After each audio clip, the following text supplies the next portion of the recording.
Hello everyone, मैं खुशबू और आप देख रहे हैं आपका अपना यूट्यूब चैनल एजुकेशन टेक फिलो। तो आज की वीडियो में हम बात करने वाले हैं दिल्ली यूनिवर्सिटी ने जो हमारे रिज़ल्ट को रिलीज़ किया है उसके बारे में। आप सभी जानते हैं कि बीकॉम एंड बीकॉम हॉनर्स के ही रिज़ल्ट को अभी डिक्लेयर किया गया है। बाकी जो कोर्सेज हैं BA programme, BA honours and other BA political science, तो इसी तरह से जो भी हमारे कोर्सेज हैं उनके रिज़ल्ट को अभी डिक्लेयर नहीं किया गया है। बट बहुत सारे बच्चों को बहुत ज़्यादा कन्फ्यूज़न हो रही है कि जो रीयू ने हमारे रिज़ल्ट रिलीज़ किए हैं वो किस तरह से डिज़ाइन किए हैं। हमें कुछ समझ नहीं आ रहा कि हमारे कितने मार्क्स आए हैं, किस तरह से हमें अपने रिज़ल्ट को देखना है। तो एक बार इसी पे जान लेते हैं कि हमें किस तरह से अपने रिज़ल्ट को देखना है, हमारे कितने मार्क्स हैं, किस तरह से हमारे रिज़ल्ट को डिज़ाइन किया गया है। तो आप स्क्रीन पर देख सकते हैं, ये आपके सामने दिल्ली यूनिवर्सिटी के द्वारा जो रिलीज़ किया गया है रिज़ल्ट वो है। तो सबसे पहला जो इसमें कॉलम है उसमें रोल नंबर्स दिए गए हैं कि आपके जो रोल नंबर हैं वो लिखे हुए हैं। देन उसके बाद student name and father name दिया गया है कि आपका क्या नाम है एंड आपके फादर का क्या नाम है। एंड उसके बाद जो सेकंड कॉलम है उसमें सेमेस्टर दिया गया है, सेमेस्टर फर्स्ट एंड सेकंड, क्योंकि फर्स्ट ईयर में आप जानते हैं फर्स्ट एंड सेकंड सेमेस्टर ही होते हैं। देन उसके बाद सब्जेक्ट 1 एंड क्रेडिट लिखा हुआ है फोर्थ कॉलम में। अब उसमें हमें सब्जेक्ट के जो कोड है वो दे रखा है एंड नीचे एक नंबर दे रखा है 6। अब 6 नंबर जो है वो सब्जेक्ट का कोड है, इसीलिए सभी बच्चों का ये सेम है क्योंकि सब्जेक्ट कोड हर बच्चे का अलग नहीं होता।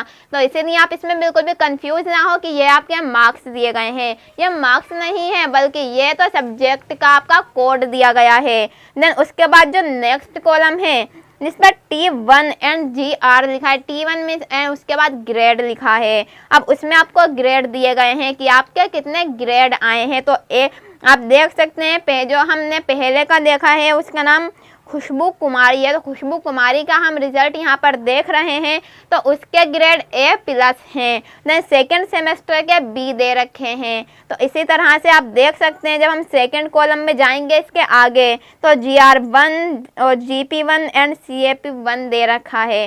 तो इसमें हमें मार्क्स दिए गए हैं कि हमारे मार्क्स नहीं कह सकते, हम ग्रेड कहेंगे क्योंकि हमारे मार्क्स जो होते हैं वो 100 में से होते हैं, बट यहाँ पे हमें 10 में से दे रखे हैं। इट मीन्स हमें ग्रेड दिए गए हैं। तो इसमें आप ग्रेड देख सकते हैं 9 दिए गए हैं एंड 9 के नीचे 54 लिखा है। वो 54 क्या है मैं आपको बताती हूँ कि हम 9 की मल्टीप्लाई आप 6 से करेंगे।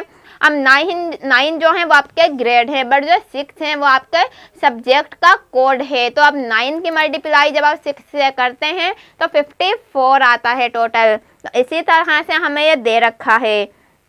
देन हमारा सेकेंड सब्जेक्ट स्टार्ट होता है सब्जेक्ट 2 क्रेडिट। तो सबसे पहले हमें सब्जेक्ट का कोड दे रखा है। देन उसके बाद जो सब्जेक्ट का जो नंबर है वो दे रखा है। देन कोड दे रखा है उसका क्रेडिट। तो क्रेडिट हमारा इसका भी 6 ही है, आप देख सकते हैं। देन उसके बाद हमारे ग्रेड दे रखे हैं कि आपके कितने ग्रेड आए हैं। तो फर्स्ट सेमेस्टर में C आए हैं। देन जो सेकेंड सेमेस्टर है उसमें F लिखा है। अब F का मतलब है फेल, कि आप इस असाइनमेंट को बनाने में फेल हो गए हैं, तो इसलिए F लिखा है। देन उसके बाद आपके ग्रेड लिखे हैं तो फर्स्ट सेमेस्टर में 5 लिखे हैं। अब 5 की मल्टीप्लाई हम 6 से करेंगे तो 30 बैठता है। देन सेकेंड सेमेस्टर के 0 लिखे हैं क्योंकि आप फेल हो गए हैं। देन अगर हम थर्ड सब्जेक्ट की बात करते हैं तो उसका जो सब्जेक्ट कोड है वो लिखा है। देन उसके बाद जो उसका क्रेडिट है नंबर 4 एंड सेकेंड सेमेस्टर का 6 लिखा हुआ है। तो इसमें ग्रेड आए हैं B+ फर्स्ट सेमेस्टर में एंड सेकेंड सेमेस्टर में A+। और इसके अब जो हम ग्रेड देखें तो उसमें 7 ग्रेड देखे हैं फर्स्ट सेमेस्टर में और सेकेंड सेमेस्टर में 9 ग्रेड। अब इनकी मल्टीप्लाई जो इनके क्रेडिट थे उनसे कर दी गई है। इट मीन 7 की मल्टीप्लाई 4 से की गई है तो 28 आया एंड 9 की मल्टीप्लाई 6 से कर दी गई है तो 54 आया। इस तरह से आप अपने सभी नंबर्स को चेक कर सकते हैं। देन उसके बाद हम सारे सब्जेक्ट इसी तरह से दिए गए हैं। तो टोटल अगर आपने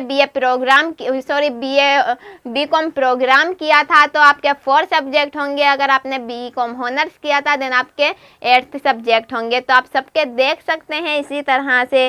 देन उसके बाद हम जान लेते हैं कि आपकी CGPA किस तरह से दी गई है, कि आपकी CGPA क्या है, तो वो भी हम जान लेते हैं। तो यहाँ आप देख सकते हैं कि आपका TOT और CR करके एक कॉलम दिया गया है। तो उस कॉलम में कुछ नंबर्स लिखे हैं जैसे 22, 22, 22। तो ये सभी बच्चों के जो नंबर है वो सेम है, क्योंकि यह कोई ग्रेड नहीं है, ये आपके क्रेडिट दिए गए हैं। जो मैंने आपको बताए थे कि जो हमारे नंबर्स लिखे हैं ये 6, 6 से 4, 4 जो हमने पढ़े थे, जिसकी मल्टीप्लाई हम अपने ग्रेड से कर रहे थे।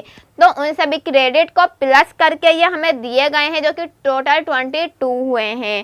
देन उसके बाद ये TOT यानी कि टोटल और CRP।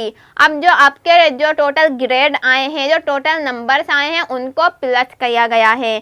अब प्लस करके क्या आया है आप देख सकते हैं 154 फर्स्ट सेमेस्टर के एंड सेकेंड सेमेस्टर के 90। इसी तरह से देन उसके बाद हमें SGPA दे रखा है। SGPA मीन्स जो हमारा फर्स्ट सेमेस्टर के टोटल हमें CGPA दे रखा है, वो तो सकते हैं कि फर्स्ट सेमेस्टर में जो CGPA है वो 7 है एंड सेकेंड सेमेस्टर में जो CGPA है वो 4 है। तो first semester and second semester दोनों की CGPA हमें अलग अलग करके दी गई है यहाँ पर। बट इसका जो हम नेक्स्ट कॉलम देखते हैं जिसमें CGPA लिखा है, उस CGPA में आपके टोटल CGPA दी गई है कि आपका फर्स्ट सेमेस्टर और सेकेंड सेमेस्टर को मिला के जो टोटल CGPA बनी है, जिसके अकॉर्डिंग आप सेकेंड ईयर में जाएंगे, तो वो CGPA आपके इस कॉलम में दी गई है। तो वो भी आप देख सकते हैं।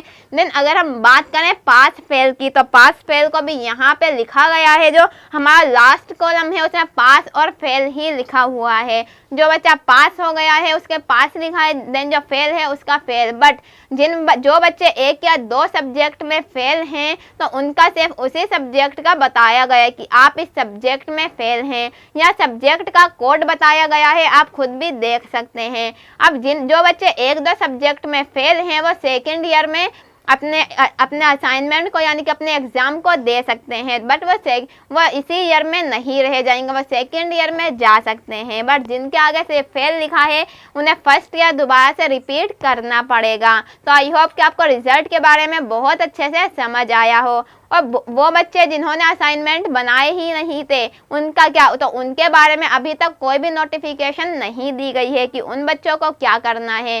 वो सेकेंड ईयर में जाएंगे या फर्स्ट ईयर ये उन्हें दोबारा से पढ़ना पड़ेगा, इस बारे में कुछ भी नहीं पता।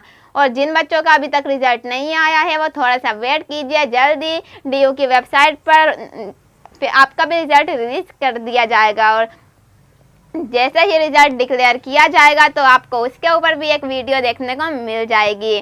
तो नई वीडियो की लेटेस्ट नोटिफिकेशन के लिए हमारे चैनल को सब्सक्राइब ज़रूर करें। So thank you for watching Education Tech flow.